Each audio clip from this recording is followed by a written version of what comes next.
Hello, welcome back to Rybrook TV and welcome to the brand new facelifted BMW iX3.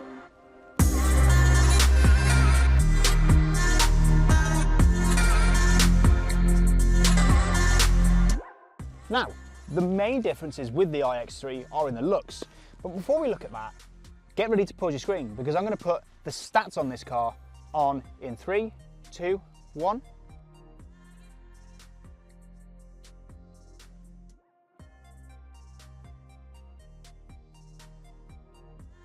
Now, as I say, design is the main difference on this new iX3. The front is completely different to the one that we saw earlier on in this year. Actually, if you want to see the drive, etc. of the iX3, do please use the link in the top of the screen to go and check out that video. Now, the grills at the front, different angles are here. They're sort of a bit more sharper, pronounced around the edges. The LED lights, very different. They've got a really nice sculpture to them as well. Also, the whole front bumper is different. It actually mirrors the new BMW X3 LCI, the new facelift. And I think it's much more handsome. I think it looks more sporty, more, in a way, more like a normal internal combustion car. Around the side of the iX3, there's not actually a huge amount of difference from the previous shape iX3 or indeed the X3. These are the 19-inch alloy wheels that come as standard on the new iX3. I think they look really cool. You've got these sort of inlays here, like these plastic bits, which are supposed to smooth air around here and reduce the amount of turbulence in the wheel arch. Moving along the side, not really too different. You've got the swage line which runs the whole way along through the door handles, round to the rear. Of course, we've got a Hofmeister kink on here, which is seen on every single BMW more or less. Around the rear of the car, there are a few key differences. The rear bumper has got a slightly different rear diffuser. You've got the silver effect down here, and of course, because this is the iX3, there are no exhaust pipes on here whatsoever. It's quite clean, quite crisp. But the big difference that you'll notice are the rear lights. They're now this 3D effect. They're all LED and look really cool. Well, I'm not sure I should say this, but have you ever played any of the Halo games? This is my inner nerd coming out now. If you've ever played any of the Halo games, you'll notice this shape and realise that it looks like one of the energy swords. That's really nerdy of me, but I absolutely love the fact that that's what these look like. Coincidence? Probably a complete coincidence, but to me, one of the coolest things with this car. The iX3 doesn't suffer the usual reduction in boot space over an internal combustion engine model.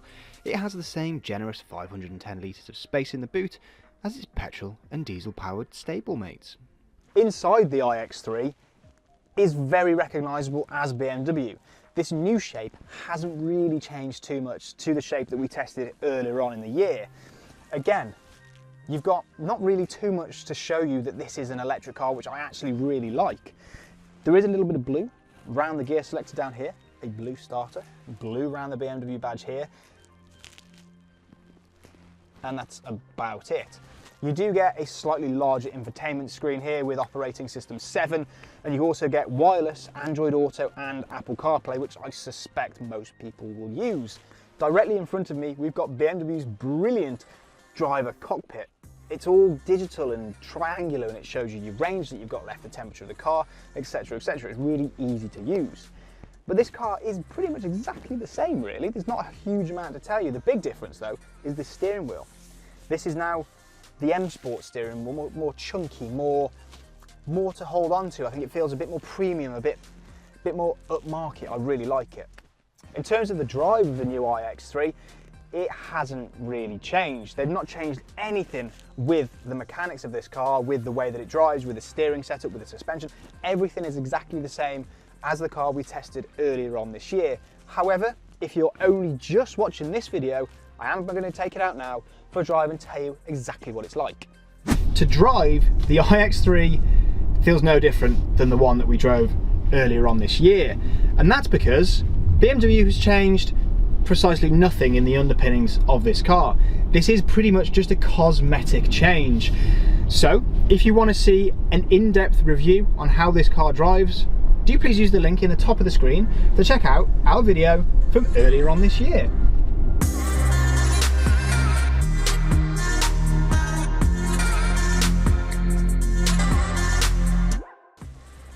So, what are my thoughts on the new updated BMW iX3? Well, I think the changes have really improved the look of this car. I think it now looks incredible. It's much more angular, much more aggressive, and looks more like a BMW in my opinion. And if you want your electric car to look like a normal internal combustion engine car, this may well be the right car for you. And if you want any more information on the new BMW iX3 or any BMW product for that matter, please use the link in the description of this video to contact one of our Rybrook BMW retailers. Please make sure to like this video and subscribe to the channel for plenty more content to come. And I'll catch you guys